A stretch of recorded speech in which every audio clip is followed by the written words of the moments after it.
Hello, everyone, and welcome to another episode of the Overcoming Chronic Illness podcast. My name is Dr. Brian Rade, and I'm a naturopathic doctor. And today I am joined by Dr. Stacy Baker. Dr. Baker is a fellow naturopathic doctor, and I believe she goes by Dr. Stacy, so I'll confirm once we start the interview. But I'm excited to chat with her today. She specializes / focuses on complex chronic illness in her practice as well. And so I've got a litany of questions that I'll ask her about her a take and approach on a variety of topics related to complex chronic illness. So I'm excited to hear what she has to say. She has quite a robust social media presence, particularly on Instagram, and I feel like we're going to have a really great chat. Just before I bring her into the recording here, I just want to just go through a quick little plug for my Overcoming Chronic Illness course. If you're not already aware, I have a 8-part course, which is all about overcoming chronic illness. Essentially, it's a course that I designed to help arm patients and their family and friends, caregivers, anyone who might be involved in their lives and kind of involved in coordinating their care, to have more information to better navigate the very complicated, confusing, challenging waters of complex chronic illness. I get into mold illness, chronic infections, including Lyme and co-infections, heavy metals, other toxins, histamine issues, et cetera, et cetera. And for folks who sign up for my newsletter, which if you're watching this on YouTube, it's in the comment section below. If you're listening to this on your favorite podcast platform, it'll be the link to join the newsletters in the show notes below. And if you sign up for my newsletter, then you get access to the first 2 modules of the course for free. The first module is an introduction, which gives a general overview. And then the second module is all about my favorite topic, mitochondrial dysfunction. And not to the kind of spoiler alert, but pretty much everything, whether it's mold, infections, heavy metals, histamine issues, et cetera, it really all traces back to there being issues with mitochondrial function. So that's arguably the most important module in the entire course. Also, if you join my newsletter, then you get the most up-to-date information about when new podcast episodes are launching, when I'm doing live Q&As, and just any other, just share thoughts that I'm about things that I'm excited about and whatnot in my practice, and just kind of new things that are kind of coming onto my radar. So if you're interested, please sign up for the newsletter, and and I hope that you enjoy the course, or at least the free modules, if you decide to check those out. So I will pause the recording now for just a second and be back in just 2 shakes with Dr. Stacy.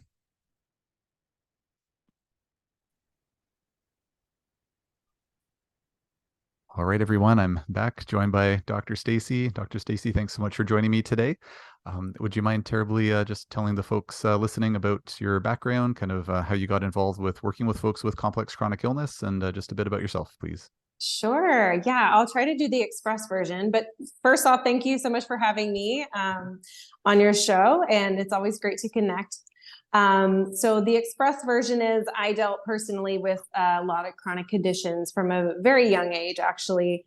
And my parents are both MDs, medical doctors. So it was quite interesting how I was the one out of a family of 8 that really seemed to snowball and have one thing after the next. And it was never anything that was really, of course, disease level, so diagnosable. So it's just these little inklings until it got to be where I started to be a young adult. And then it was, okay, it's anxiety, it's hypothyroidism, it's this, it's that, you have acid reflux, you have this, you have that. And so I was just constantly thrown prescriptions and things like that. And for me, I always I was kind of like the worst patient, because I was like, tell me what's wrong and I don't want a prescription. And that doesn't sit very well in conventional medicine. And so I think it was just my process in my journey that really just led me to get to the point where it's like, I know there's more to our bodies than this. And I know there's more to health than this. And so I'm going to learn everything I can to start about like myself and what's going on with me. And then I'm going to share it, right? I'm going to share it so I can shorten other people's healing journeys. So that was kind of how I got into it. And I still, there's always so much to learn. The more we learn, the more we realize we really don't know anything, right? We're always consuming more and more. And so it's just this endless journey that I just love. I soak up everything I can and try to, like I said, help my clients make their journey a lot shorter than mine was to help. That's great. Yeah, I think every one of my guests and most of my colleagues that I know, like we've all had that background of health issues ourselves. We've all been sitting in the patient Hmm. chair, feeling frustrated in the patient chair, or at least not fully satisfied. And it's yeah, Yeah. kind of that whole trope of the wounded healer. I think it's Uh-huh. very true for a reason. So Yeah, absolutely. it's great when we can turn that into benefit for other people. So that's great. Absolutely. Um, I have a slew of questions for you if you don't mind. And Yeah. just before we jump into the first ones, just a general caveat, like with every episode, we're not offering any medical advice here today. This is all for informational purposes only. If you need any medical advice, please talk to your personal healthcare provider to obtain that advice. So with that out of the way, I Yeah. was sifting through some of your social media posts. I've been following you for a little while now on Instagram, Thanks. and so you had a post recently talking about cell membrane health. And actually, a few of my previous guests have talked about the importance of cell membrane health. They've kind of extended that to mitochondrial membrane health because, of course, there's a lot of similarities, some differences, but a lot of similarities with cell membranes and mitochondrial membranes.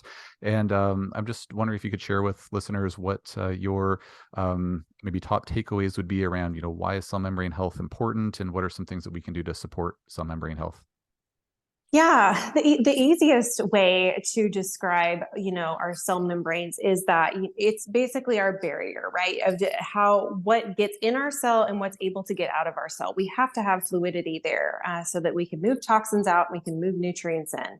And so a lot of times when people have things like mast cell activation or mold toxicity or things like that, we get into what's called a cell danger response, and that's where our cell membranes get, they basically freeze up, and so we can't have that fluidity that we need. And so there's lots of things that promote that cytotoxicity in the cell, like EMFs and Wi-Fi is one of the huge things that we're up against right now. So that really, as far as detoxing goes and healing goes, for me, it's one of the things that you really have to do first, because for one, you do have a lot of people in that cell danger response.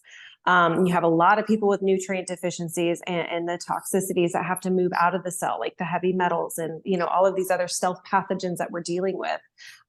So kind of fixing that fluidity, and without saying, oh, we're going to overdose you on omegas, because sometimes that can make your cell membrane too flimsy, right? And so then we have what's called leaky cell. We have leaky everything these days. But it's just about giving it the proper ratio of omegas. And I usually use a phosphatidylcholine to support the cell membrane. And so that's so that we can get that fluidity back so that we can actually start the detoxification process. But you really have to start on a cellular level. That's great. And so kind of on that note, and that's a really good point, kind of think about fish oil as like, oh my gosh, like you just can't go wrong with it. But yeah, you don't want to have too much fluidity. It's really Mm-hmm. important point. As far as the phosphatidylcholine side of things goes, do you generally work primarily with phosphatidylcholine kind of full stop? Or like I know there's some products out there now, like I think Research Nutritionals has, their, I think it's called ATP Fuel or something like that. It's got like a bunch of different sort of what's the word I'm looking for? Like boutique phospholipids in there, and I know that there's a lot of interconversion of phospholipids. You kind of hammer in the phosphatidylcholine, it's going to get converted into various other things. But do you ever work with any sort of non-phosphatidylcholine phospholipid based supplements, or do you find the I phosphatidylcholine don't. does it I well enough? feel like the phosphatidylcholine is just like straight and to the point. I see it work the best in my patients. Sometimes I feel like when you get too fancy, it's not as, what may work really well for one person's constitution may not work for another. And so I think just by having a straight, and I do use it along with a balanced omega as well, so they can work together and synergistically. But yeah, I'm not into anything that's too, I like to kind of get straight into the point. And so maybe that's just because that's how I initially was trained in, but I do like just a solid phosphatidylcholine. Great.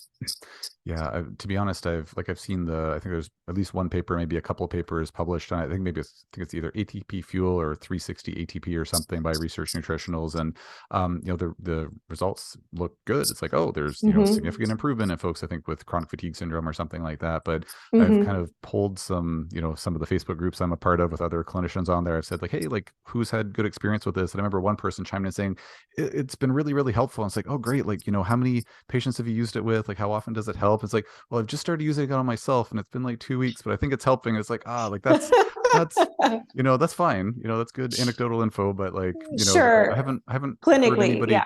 yeah, I haven't heard anybody talk about it like in a really robust way. So I kind of like want it to work really well, but I just, it's so expensive. It's also a little bit challenging for us to get those products in Canada, being a US line, and we don't have Yes. a distributor here. So, but I don't think it's necessary. I think it's just I like sticking to basics as much as possible because it does take you out of that and when I say basics, that's mostly lifestyle, right? Like, and we can get into that, I'm sure. But as far as getting into I don't feel like there's ever this one fancy supplement that you're missing, right? I feel like it's just a lot of lifestyle, a lot of exposure to toxins and things Mhm. like that. And then just the basics when it comes to nutrition. That's kind of how I function for the most part. It makes a lot of sense, and I will sometimes think like, well, what did Mother Nature have in mind with this? Like, did Mother Nature think, oh, somebody's just gonna have to develop in like the 21st century some fancy pants phospholipid complex, or was it like, oh, there's actually phosphatidylcholine in eggs and in duck fat Mm-hmm. and like a very variety of different sources, right? It's like maybe Right. we're just supposed to kind of eat some of those foods, and they're very revitalizing foods, and maybe our bodies will just use those enzymes to interconvert. And again, nothing against the research nutritional product. Sure. It's helping I folks. mean, It's there's a time and a amazing. place. Yeah, For for sure. But sure. yeah, it's nice to kind of think about it through that lens of like, what did nature intend? Anytime I do intravenous therapies on my patients, it's like, this is not natural at all. This is as unnatural Yeah, as it gets. It's helping people, so we'll do it, but this is for not sure. natural by any stretch of the imagination. So, but I hear you. yeah. Yeah, yeah. Great. Well, thanks for waxing some philosophy there with me. I appreciate that. Yeah. One of the other posts that I took a look at that kind of just, I think folks listening would be very interested in is, and me too, because man, oh man, I've had some difficult SIBO cases in my day.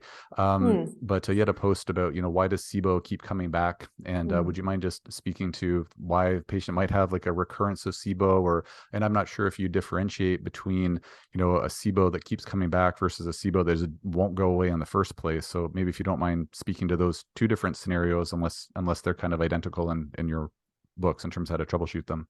Yeah, sure. So, when it comes to recurring SIBO, and you're right, it is kind of one of those things. I mean, I think in most cases it does lie dormant, or the balance has been restored for some time, but then when it comes back, so I always try to analyze what happened, right? We look at stress because we know stress alone can cause SIBO. So if someone has a very chronically stressed lifestyle, that alone can cause gaps in your interstitial lining, and so we know that that's a very common cause. What about alcohol or steroid use or in antibiotic use? Because I see that being a really big cause of recurring SIBO as well. All those three things, those are huge. And then a lot of times there's a missing component of restoring stomach acid. You're missing that first line of defense, that first line barrier. So if someone's on a PPI, or stress is causing them to be low stomach acid, they're not supporting with digestive enzymes, things like that. Those are kind of the top reasons I see that SIBO recurs. So do I feel like people do heal from it and they sort of relapse? Yeah, I do, because I think a lot of that is because it's just due to lifestyle. So anytime it comes back, we always assess, and I will tell you, most of the time it's stress or alcohol. How I have a few follow-up questions to that, if you don't mind. Mm-hmm. So alcohol wise, like how much alcohol are we talking? Like one glass of wine on the weekend, or like two beers every day? No, I think it's more habitual. Mhm. When someone is drinking on the weekends, and that sort of thing, and then all of a sudden their gut conditions come back, they're bloating again. I mean, alcohol does wipe out our microbiome, and so if we maybe just got to that edge where we just had enough of the good and bad balanced out, right? And then we're throwing in alcohol on top of it, and we're not having our prebiotics and postbiotics and things like that to support, and we just got there, that can Mhm. certainly throw you over the edge and bring you back to those chronic conditions. Right. And just another follow-up question. So, I couldn't agree more with the stress component. Like I dare say in this day and age, it's component of everybody's case, whether they have a complex chronic illness or not. But say just, you know, you have a hypothetical patient, you've got the right kind of dietary advice in place, the right supplements in place. Let's say they're, you know, exercising, like their sleep, you know, you're working on sleep hygiene, you're working on mitigating EMF exposure. You got like lots of the pieces of the puzzle in place, but you see like, man, like you are a ball of stress, like your job's too stressful, or you've got some, you know, acrimony with your spouse, or your kids are driving you nuts, or whatever it is.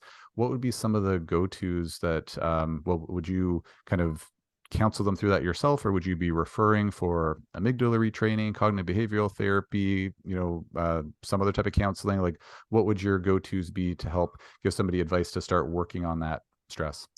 Yeah, so I feel like I approach this a little bit differently than you know, than most, because I think a mindfulness practice to me has been a game changer for my own healing journey. Mm-hmm. And it really has gotten me to a point where my quality of life has gone from here to here, right? And so you can nudge, right? You can plant the seeds for people to, hey, a gratitude practice might be super beneficial for you. Like, just make a list of 10 things in the morning that you're grateful for. And even if you can't think of anything, you can at least be grateful for your air conditioner or your bed, you know, something.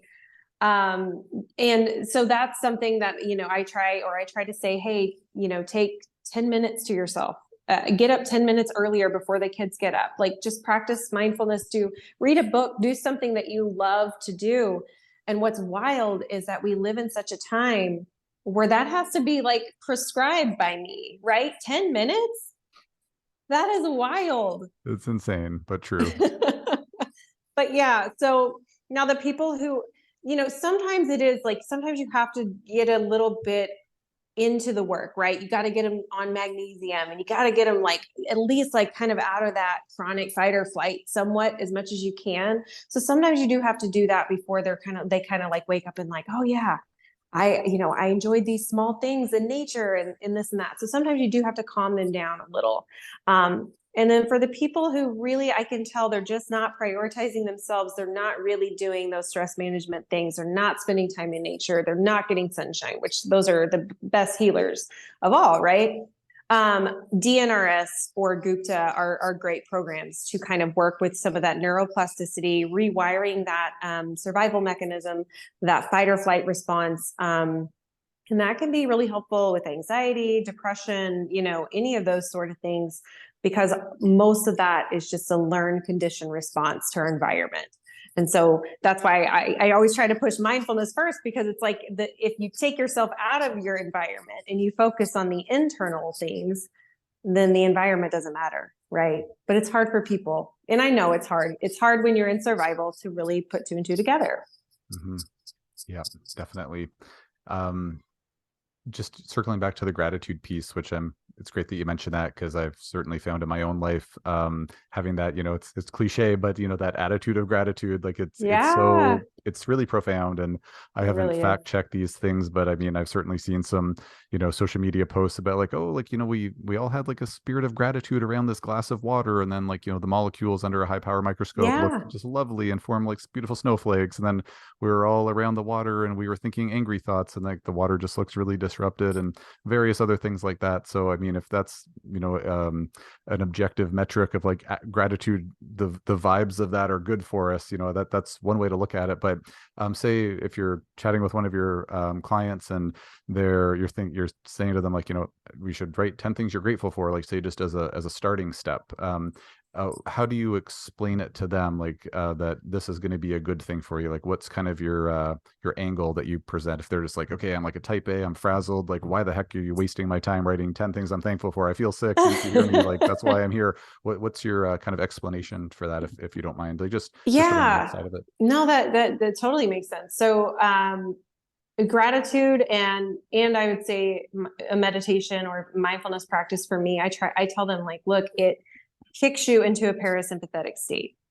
It takes you out of survival. It starts to produce different chemicals, right? Oxytocin, the feel good hormones, you know, those sort of things. And so, you know, if you're starting your day off there, And, and the other thing is too, if your normal before your gratitude list was, I got to get the kids ready for school. We got to dash out the door, high cortisol, high stress, high this, high that. I'm dreading my day. If you just start to practice it in a calm way, then you're already rewiring a new response. Mm-hmm. And so you're lowering cortisol. You're telling your mind, like, you're not going to wake me up like this anymore. Like, I'm in charge. This is how I want to wake up. This is how I want to start my day. And so it starts to promote a different neurological response. And so whether I tell them, hey, it's going to lower your cortisol, or whatever they're prepared to hear, that's just kind of how I approach it. And it's so much more than that. But if you just break it down to biochemically what's happening, they'll take that too. Yep. Fair enough. Yeah, you gotta know you're in to get it, sort of explain it to certain folks. But yeah, I'm sure it's very nuanced with every individual person. Oh yeah. So kind of on that note, and yet another social media post that was, I think I typed out the direct quote, your body cannot heal in a sympathetic state. So I think this kind of dovetails on that. So let's say taking a patient with complex chronic illness. So, we'll say they've got, chronic fatigue syndrome, and fibromyalgia, so lots of like aches and pains and neurological symptoms, the whole 9 yards. They've been down and out for 15 plus years. Like, they're just really, really suffering. They come to your door or doing virtual practice, but medicine with you or whatever it happens to be. And so in a case like that, where there's clearly, and let's say they have a known history of mold toxicity, you've already got their SIBO test, they're full of SIBO, like this, there's a ton of physiological stuff going on for a patient like that. So as part of your treatment approach, you're talking to them about, being mindful, incorporating the gratitude, sun exposure, et cetera. In terms of the kind of the mindfulness piece of things, just, I'm asking this question so folks listening can kind of have a sense of the context of this. Would it be fair to say that bringing in all the mindfulness work kind of allows the stage to be set so those other therapies that, treating the SIBO, getting their mitochondria on track, supporting their cell memories, et cetera, are going to have a much better chance of working well? Or would it be more fair to say that for a majority of patients, even just the mindfulness itself, without even any other treatments, would make a significant difference with how they feel? Is it more of an enabling thing for other therapies to work, or is it in and of itself like a core treatment that's actually going to lead to appreciable changes in energy and pain and this and that? Yeah, so that's a really, really good question. And I guess I've never really looked at it that way. To me, it just makes sense, right? Because it's just like that. To me, it's getting them out of fight or flight, and really and calming the nervous system. Do I feel like if people just adapted a mindfulness practice first, that a lot of their issues would go away? Absolutely. Absolutely, I do. Because you would get your body into a place of homeostasis a lot quicker. So you're going to get into repair mode. You're going to get into that parasympathetic state, that rest and repair. You're going to have better sleep. You're going to, your DNA is going to fold better, like all of these things. So you could go really far if you did that.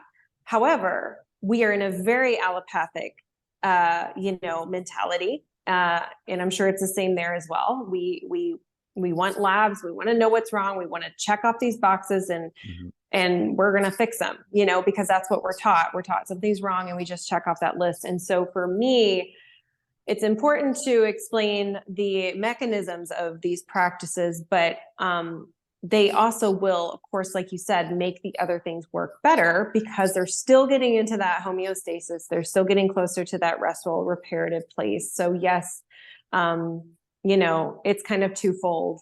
It absolutely does encourage those things to work better. But if they did this first, would they need as much of that? Probably not.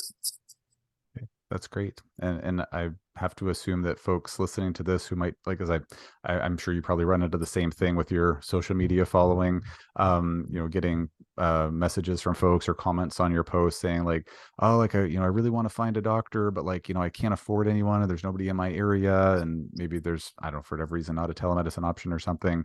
And it's like, oh, like it's too expensive to get well. I'm like, oh, by golly, you go down a traditional functional medicine route and it's like, you better have like, tens of thousands of dollars to spend on all the lab tests testing and all Yeah. of that. So Yeah. for folks listening who might be thinking like, oh man, like I'd love to do all the fancy pants stuff, all the testing, et cetera, but like I just can't afford it. Yeah. If I'm paraphrasing what you're saying correctly here, even just those lifestyle things that they could do could potentially make a significant difference in terms of how they feel. It doesn't have to be this expensive, all these supplements, all these tests, like even just the things you can do at home could be quite impactful.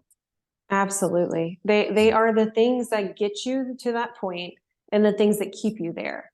So Mm, if you're just relying on supplements, then a lot of times you are going to see those recurring and relapsing symptoms, right? Because you never really programmed those lifestyle changes and you never really assumed your identity as a healthy person.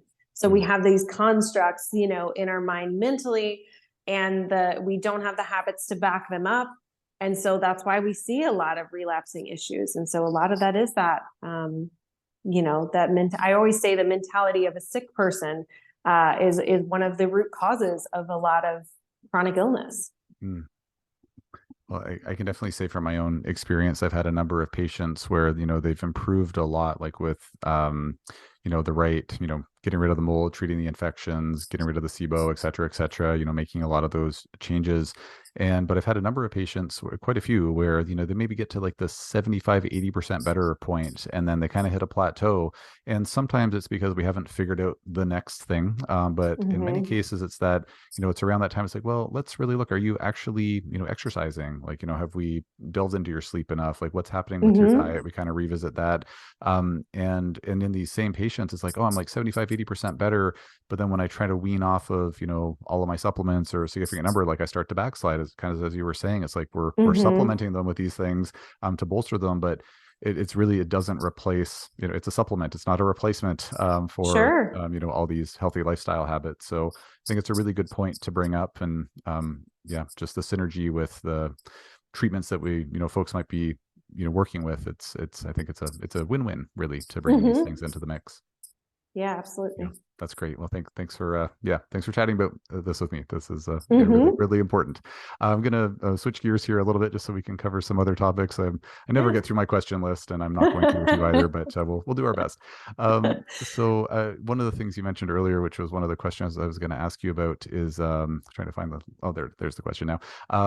It was just about stomach acid. So I saw in at least a couple of your posts, if not a few, that you mentioned low stomach acid. So I'm just wondering Mm-hmm. how you test for that and how that's treated when you identify low stomach acid. I don't test for it because it's pretty apparent, when someone's had long withstanding heartburn or acid reflux or even silent reflux, and or low minerals across the board. We know there's an absorption issue. So anytime there's an absorption issue, or even I would say even the SIBO cases, the bloating cases and things like that, to me, we have to support digestion from the top down. And that, not only starts with our stomach acid, but that's our digestive enzymes. That's, our oral microbiome. You have to think about all of those things, right? Our sinuses, those all affect what's going down our GI tract. Mm-hmm. So digestion from the top down for sure. Now, obviously, if there's H. pylori involved, you're not going to want to give straight HCl because that feeds H. pylori. So we don't want to do that, but we are always supporting with digestive enzymes or bitters, no matter who it is. And then if it's low stomach acid with no H. pylori, I generally do a betaine HCl like challenge where we titrate up, get to that dose where they know, okay, this is my number, and then we bring it back down. So it's kind of like a one time ditch effort where you got to kind of go there, titrate it, and that way you're not on them forever. You can always support with digestive enzymes forever, but that really gets you to a good healthy level of stomach acid for most people, and then they don't have to worry about it again. So sorry, you're saying that you kind of get them on stomach acid, like betaine HCl, Mm-hmm. plus or minus bitters, and then kind of do that for a period of time, just to kind of like top up their levels, so to speak, and then. Yeah, so usually I do that without bitters. So if they're doing an HCl sort of protocol, Mhm. I'll do just the betaine HCl for Mhm. a few days, Okay. and sometimes they get up, and so my mentality is they titrate up until they have a point where they know, like, this is my level, and you can tell because you'll start having immediate heartburn or belching or something like that, Mhm. and then so from there you titrate back down, and I have people that get up to like 12 caps, Mhm. which just shows how deficient they really are, right? And then they Mhm. come back down, and then all of a sudden they're digesting their food better. They're not Mhm. bloating. And so after that kind of HCl protocol, that's when we'll add in the bitters or enzymes just to keep that going, Mhm. to keep kind of. And then, of course, there's a lot of things you can do with foods and things like that to promote digestive enzymes. But for most people, when they have gut issues, I like to kind of support the whole time we're doing a protocol. Mhm. And I think maybe where I got confused when you were saying you titrate back down, that's like going to be a gradual titration, like as their body tells Mm-hmm. you, like, oh, I'm on this dose, it was fine, and then oh, now it's giving me heartburn immediately. I drop the dose down and Yes, kind of walk it down like that. yes, Okay. yeah. So it Perfect. just takes a little bit. It usually takes about 2 weeks for most people, just a little bit of intuition and focus to make sure they get to that dose and then come back down. And then then you don't have to worry because some people take the betaine HCl like indefinitely. Mm. And I'm like, for one, you could be taking such a low dose, it's not even really doing what it's supposed to do. Mhm. So I like to build up those stomach acid levels initially because it's like, why? How are we going to work on parasites and bacteria and things like that if you still have this open door with no stomach acid to Mhm. protect against more coming in? So I like to kind of make sure that barrier is there before we do the deeper work. Yeah, that's great. Yeah, it's really important. And quite frankly, like, I don't know, I don't hear a lot. I'm just thinking now, I don't really hear a lot of other clinicians like kind of out there in the public space or like at conferences or whatnot really talking about stomach acid a whole lot. Like some Mm-hmm. do, of course, but I know personally in my own practice, I've probably had like maybe I'd say 20-ish or so patients like where they did everything. Like they were treated for SIBO, LIBO, parasites, like everything, like on megadose enzymes, every diet under the sun, and like the thing that was missing was like, oh, you're just low on stomach acid. And like after all that, like in Exactly. betaine hydrochloride, it's like the cheapest, Yes. easiest thing. And yet like Yes. that's what was missing. Yep. So it's really Yeah, important to not forget about it. for sure. Yeah. Yeah. Um, let's see here. Shoot, I was going to ask you something else about that now. I got too excited. Oh, right. It was just a silly little anecdote, and not that it's a competition or anything, but I've had two patients that got up to 30 capsules before they Oh got my burning. gosh. Yeah, yeah, just Wow. crazy. It's That's very, very rare, wild. but yeah, just wild. Were they on a PPI? No, Wow. I know it was crazy. That's Yeah, either they that had is like crazy. I think like 12 and 15 is high. Like it that's is. Oh, it wild. is. That's crazy high. It's like Yeah. a bottle. What's that? What's that? Sorry. That's like a whole I bottle. know, yeah, and it was back in the day where I used to say like, oh, take as much as you can tolerate until your body tells you to drop it down, and so yeah, the she was going through like a bottle every few days. It was wild. Oh, Yeah, it wow. was That is not good. crazy. Yeah. Yeah. Anyways, oh yeah, that was just a little fun little anecdote. Um, Yeah. let's see. And actually, maybe just one more thing about the stomach acid because I think Hmm. about this semi regularly because I see it so much in practice. But when I have patients who are like, say they're kind of stuck on like a relatively high therapeutic dose of stomach acid, like, oh, if I go lower, like I start to get more symptoms again. One of the biggest reasons I see for that, circling back to what we talked about earlier, is stress. Stress is a factor. Hmm. So of course, when you're in sympathetic mode, you're not in rest and digest. You're in fight or flight. And so that I think is a big factor. Are Hmm. there other factors beyond stress that you've seen kind of contribute to more of like a chronic low stomach acid issue?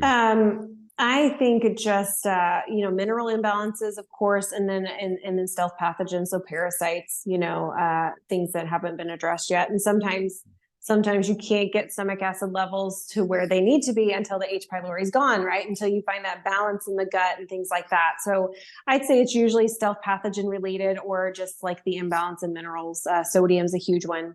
Really, people are really low in sodium. It's going to affect your stomach acid levels. Mm-hmm. Well, that's actually a great segue into another question I have for you, just about parasites, because you had several posts about parasites that I've Yeah. seen. And so with parasites, Well, and maybe you have a different point of view on this. I'd love to hear it.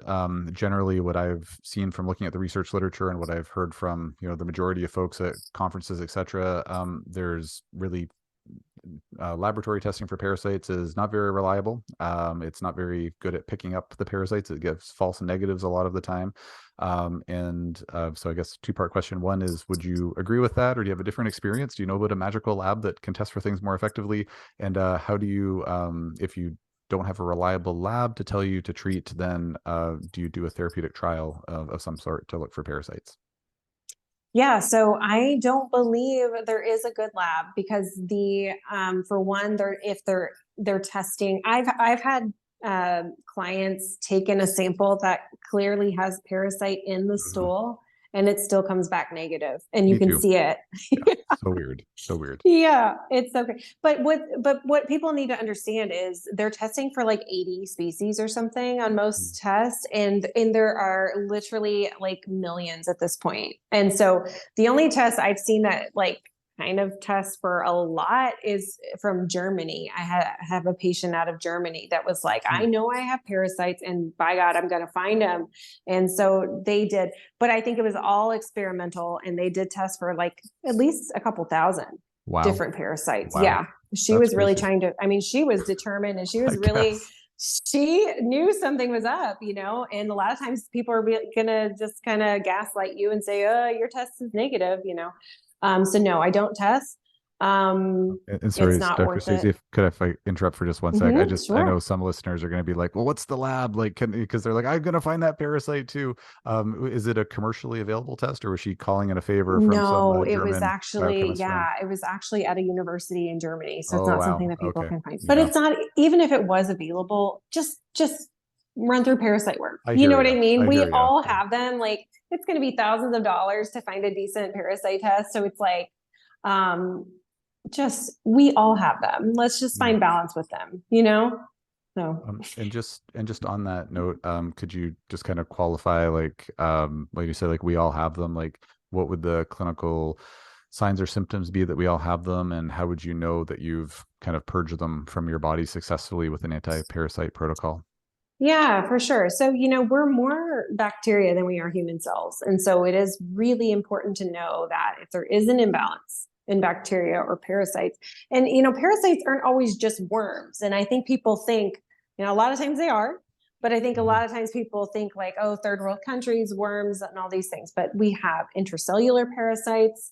They don't just stay in the gut. So a lot of parasite protocols are just in the gut. So that's not really going to get you where you need to be. Some of the most common parasite symptoms, I would say, are, of course, any sort of neurotransmitter imbalance, because things like serotonin make parasites a lot more active. And so insomnia comes right along with that. So they are more active. They increase our cortisol at night. And so for people who can't sleep, you're going to have that increase in cortisol. That can certainly be a factor. Of course, nutrient deficiencies, because they're going to steal our nutrients. Um, Teeth grinding at night can be a really telltale sign.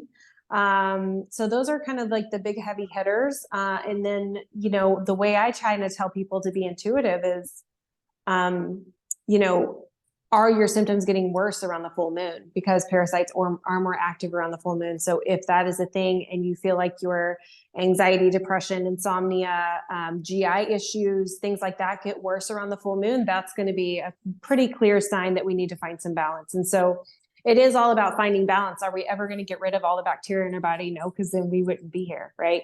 Mhm. So it's just getting to the place where you check off those symptoms, right? Where you're balanced in your mood and you're balanced with your energy and you get good sleep and things like that. And then do things more seasonally to keep that balance in check so that you don't go backwards and start having a lot of those things. So, I would recommend to my patients after they're done working with me is do one every season, spring, summer, fall, winter, just run through one. And they honestly like them. By the time they're done with me, they like doing the full moons. And so they're Mhm. like, yeah, let's keep up with this. Yeah, that's great. Um, and sorry to yourself and anyone listening. If you hear my smallest child crying in the background, I apologize for the noise interference. I got my time zones mixed up, so I thought I was going to be doing this at work earlier today, not in my basement this Oh, evening, but it's all working out just great, except I sorry didn't for... even notice No, okay, because good. maybe I'm used to it. That could be it. Or it's this wonderful microphone we were talking about I earlier. didn't It's even like hear I should it. really try to get them to sponsor the podcast because I'm talking up this I this know. snowball so much. Um, so just one little interesting anecdote. I don't know if you saw this or not, but there was a study somebody put out some time ago, and it was basically saying like, bruxism, i.e. tooth grinding, is this really a sign that people have parasites? And basically the authors, and maybe I was superimposing some things here, but like it kind of sounded like they're being a bit snooty, saying like, this is just rubbish, there's no correlation there. And they did some study and saying like there was no correlation with increased tooth grinding with parasites. And yet at the same time, it's like the testing is really awful for it. Like, how did you know? It's like, oh, we tested these people with tooth grinding, there were no parasites. Like, what test did you use? Do you have this magical German university test? Like, no, you don't. You have, highly, highly insensitive testing. And like, how can you make this Yes. correlation? But I've certainly seen the tooth grinding. Like, oh man, I had this this pediatric patient. I think she was 3 or 4 at the time, and she was tooth grinding so loud she was like keeping her whole family awake at night. And it wasn't Yeah. until we, treated for parasites and it went Yeah. away. So, My daughter um, too. I oh mean, really? my daughter is, she is going to get in those creeks and play and everything else. And I know that's got to be where she has picked up something. But yeah, she was grinding pretty hard, and I Mhm. know that's what it was. So we do full moons pretty often with them. It's not a bad practice to be in. Yeah. No, yeah. So I know at this point, all this talk of parasites, if it hasn't ruined everybody's dinner, I know they're definitely wondering how. Oh, are we still good? Oh yeah, we're still Yeah. good. Okay. Sorry, I Perfect. Just saw your screen know. flicker. Just wanted to make sure. I know everyone's probably wondering, like, so how do you treat for parasites? So, could you just kind of speak to some of the general principles or the types of tools that you would use to treat parasites during these full moon cleanses? Yeah, absolutely. So I do use herbals. I'm not sure if you are familiar with Cellcore. That's my favorite brand for Yep. anti-parasitic work. Yeah. Is Yeah. that what you use too? Yeah. I'm familiar with the products. I don't use those ones specifically, but I have a number of patients who have been on them. Yep. Okay, cool. Yeah. So I always say though, before you jump to parasites, it's really important to make sure your drainage pathways are open, because if you're chronically constipated, or if you can't sweat or can't move things out, or your lymph is stuck or things like that, it's really important to make sure that your body can move things out first, because you can get sicker, and parasites release a lot of nasty things when you're getting rid of them, like heavy metals and just retroviruses and things like that. So it's really important to make sure for when you can move things out. And then the other thing is I like to use, like I said, the herbals. I like Cellcore because they don't just focus on what's in the gut. The herbals that will go like into the bloodstream, right, and grab Mhm. some of those intercellular parasites and things like that. So that's why I really like those. And for people who don't have Cellcore, things like black walnut hull, some of those kind of things are going to be really supportive, obviously, to do some anti-parasite work. And the thing is, it's for me, I like working around that full moon, because the body releases things in waves, right? And so if we're working with the moon when they're most active, you're going to get more out of it. So, and because it is hard to put the body through a 6 month parasite cleanse, right? If you're passing for that long, that's a lot of stress. It's a lot of cortisol. So if you can do it in waves, the body's going to release more, and it's not going to be as stressful on the system. Mhm. Yeah, you definitely don't want to like throw the baby out with the bathwater and just Mhm. or yeah, or should rather throwing the patient's body to the wolves. Like, oh, just muscle through this for 6 months. That's Right, yeah, that's right. pretty rough. One of the things that I found that the Cellcore folks, because they rebranded from Microbe Labs, right? They used to be Hmm. that's correct. Yeah. So same Hmm. same company, just rebranded. One of the things that they really brought to the popularized, I guess, within certain circles, was the Mimosa pudica, which I Hmm. know in my own practice, like before, when I thought, okay, I've got to put a patient on anti-parasite protocols, like, oh gosh, like we're going to just need to megadose these anti-parasitics, because it was just really tough sometimes to treat. And then once Mimosa pudica came into my life and my patients' lives, I was like, oh, this has made the things so much easier. I'm just wondering if that's Yes. something that you feel is a core component of an anti-parasite protocol, given you're using Cellcore. So I'm assuming yes, but would you mind speaking to the Hmm. importance of Mimosa pudica?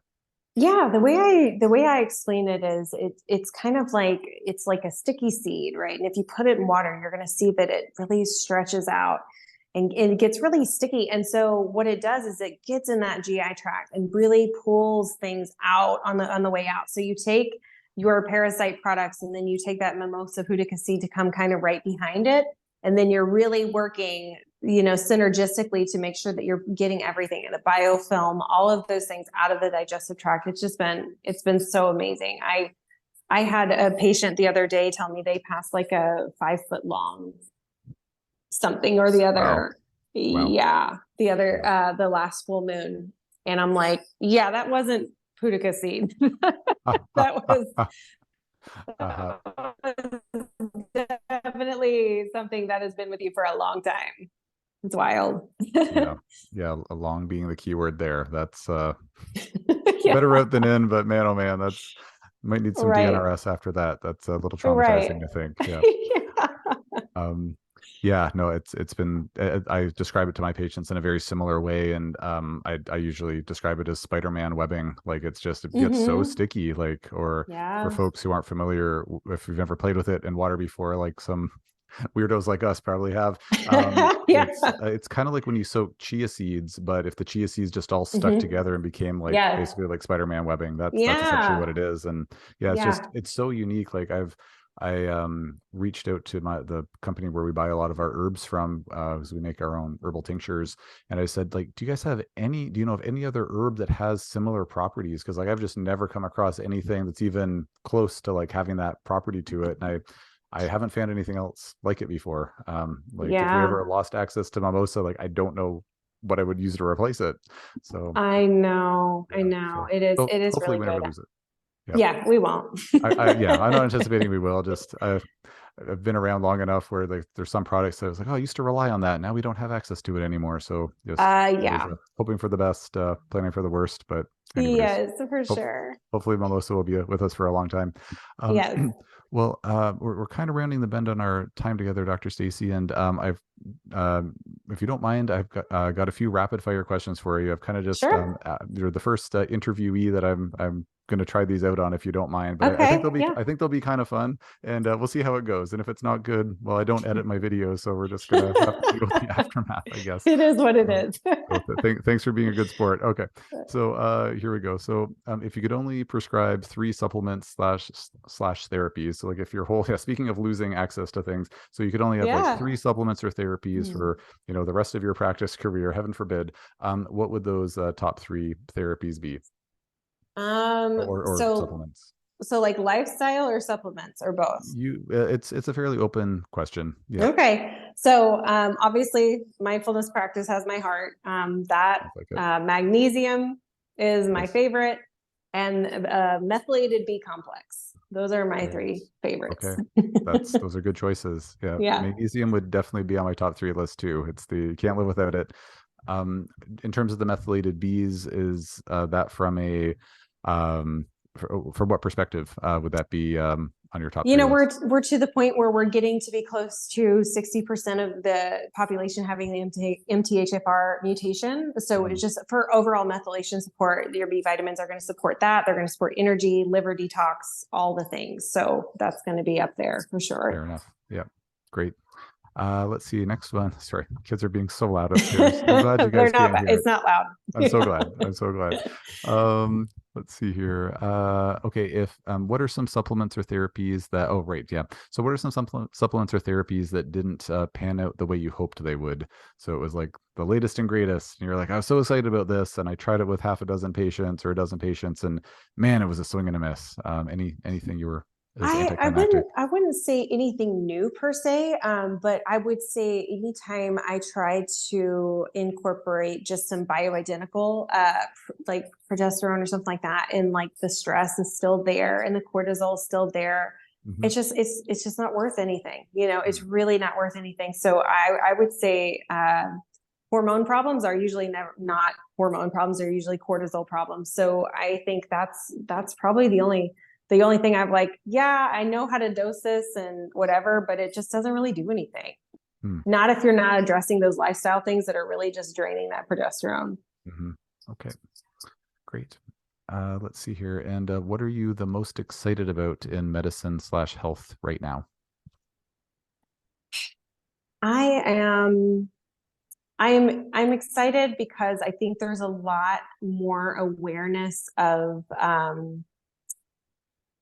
the power of the mind when it comes to healing and the subconscious, and like I said, the Mhm. neuroplasticity and the rewiring and all of those things. I think it's finally coming to light, and finally people are seeing the value when it comes to healing. And so I think it's such an exciting time to be in this field right now anyway, because there's just such an awareness, right? There's such a population that is like, I want to take back my health, and I'm so sick of people gaslighting me. So just being a part Mhm. of that is just like, it's the best time. That's a good answer. That's great. Um, and what are you in the process of learning about or looking into right now from a health or medicine perspective? Um, for me, I'm always taking continuing ed classes and just stuff I want to learn more about. I am learning a little bit more about methylation SNPs and things like that, even though for me, I don't put a lot of focus on genetics, because for me, it's more important to what are those triggers, what are those triggers. But if, if there is a very specific mutation, like I just said, the MTHFR is so common now. We know we just need more folate, basically, more B complex Mhm. and things like that. But looking into some of the other ones like COMT, and things like that, I always want to learn more about those sort of things. So Cool. What kind of learning, like, who are you learning about that stuff from, like a particular CE source? I'm mostly just asking for me because I'm a CE addict as oh, well. So just wondering who you're learning yeah. from. No, I'm just doing my own research on it right Oh, now. okay. Yeah, no actual structured class on that right now. I took, so my last continuing education classes I took were at Harvard, and I did Mhm. some biochemistry and some immunology through Harvard. And so for now, that kind of like that was a lot for Uh-huh. my brain. So now I'm like, I don't have time to commit to a structured thing right now, but yeah, just anytime I have free time, I do commit at least an hour or so a week to just like, researching and coming up with my own things. Yeah, that's good. It's important. It keeps it fresh too. And Yeah. yeah. Yeah, with the comp, just as a point of interest, I've seen like a lot of clinical positives with supporting the comp when folks have mutations there, like B6, P5P, Yes. magnesium. Like it's been a big game changer for some patients, like where we try like everything else under the sun to like help with their anxiety symptoms or this or that, and like that's what seems to really move the needle a lot. So just FYI, Yes. it's been really Yeah, clinically helpful absolutely. for some people. So Hmm. and very last rapid fire question, if you don't mind, what would you say your top 1 to 3 favorite functional lab tests are? Oh yeah. So I love the organic acid from Great Plains. It's Hmm. my favorite organic acid. So that is it's like the test that tells you everything but nothing at the same time, right? It's just like little indicators of what. I don't know if that would be their selling line, but it's true. It's true. Yeah, It's so true. You have to know how to read it, you do. and you have You to do. know that these are just little nudges of things being off, right? It's not like a diagnosable thing. Hmm. So that is my very favorite. I'm really loving the Total Toxin Lab from Vibrant. I don't know if you all have Vibrant in Canada. I just had a patient where we got our first Vibrant kit, but I'm not aware of all of the full spectrum. So please tell us and me about Yeah. what that one's all about. Sure, you might want to get hooked up. I feel like they do ship to most every company or country, but Mm. they have a total toxin lab that looks at mycotoxins, heavy metals through urine, which I usually like to look at it through hair, but it will show me if there's an acute exposure, right? If it's in Mhm. urine, so heavy metals and radioactive elements, which is amazing. And then it will also look at environmental toxicities, and Mm. so parabens, phthalates, VOCs, organophosphates, pesticides, all these things that can really, BPA, dioxins, things like that, that can really help you, for someone who's like, oh yeah, I live a clean lifestyle. And you're like, wait a minute, your BPA Uh-huh. is like through the roof. Like obviously your body can't move that out if it's not a current exposure. Um, or maybe you're missing something. So looking at Right. that, and it's been mind blowing because I see people test with things like DDT, which hasn't been sprayed since the 1960s. Wow. That's So that shows you how long those things live in our ground and that sort of thing. So Great Plains total toxin, and then I like the old school HTMA. I love it, and that's the hair tissue mineral analysis. It's a very analog test compared to some of these new flashy tests, but Mhm. gosh, it gives you your electrolytes, your minerals. It gives you a 3-month trend. It tells you how your thyroid and adrenals are managing your stress and assessing your stress load and how your body's reacting to it. Those are so powerful. And so those are those are my top 3 for sure. Okay. Great. Well, thank you for doing the rapid fire questions, and Of I had course. lots of fun, so that was great. Yeah, it was Yeah. great. Yeah. Okay, good, good. Well, Dr. Stacy, just as we're wrapping up here, thank you so much for sharing all this knowledge with us. Can you, like folks who are listening, thinking, I'd like more Dr. Stacy in my life. Can you tell us about where they can find you on social media? Do you have online courses if they want to work with you directly, or other offerings that you have? Would you mind just speaking to that? And I'll put any of the links or whatnot in the show notes. Sure. Yeah. So I put most of my effort into one social media platform right now, and that's Instagram. So you can find me at dr.stacy.nd. I'm sure you can link that up. And then I do have my own podcast as well. It's just me. I don't have guests. And that's Vibing Well with Dr. Stacy. And I post bi-weekly-ish on there. Mhm. I am creating courses this year, so that's going to be something fun. So definitely stay tuned. I'll release those on Instagram. I'm going to create not only for the population, but also for practitioners only. So I'm going to have some courses coming out this year. And then I'm writing a book. I just signed a book deal. So I'm going to be writing a book, and that's going to be more on some of the more mindfulness type things when it comes to healing and change and why we can't really get to where we want to be. So we're going to be talking about some of the physical barriers and social barriers and conditioning and all of that thing. So lots of things coming out this year. You're a busy beaver. That's I great. am. I love Yeah, it. that's great. Well, you have a website as well, I would ascertain. Yes. Yes. Bywellness.biz. Okay, great. So I'll link all those up in the show notes. And Thank you. thank you so much for taking the time to chat with us today. It was really Thanks for great. having me. Yeah. Well, thanks so much to everyone who listened to this episode. We hope that it was wonderful and informative for you. And until next time, well, oh my goodness. Apparently, I shouldn't podcast this late in the day.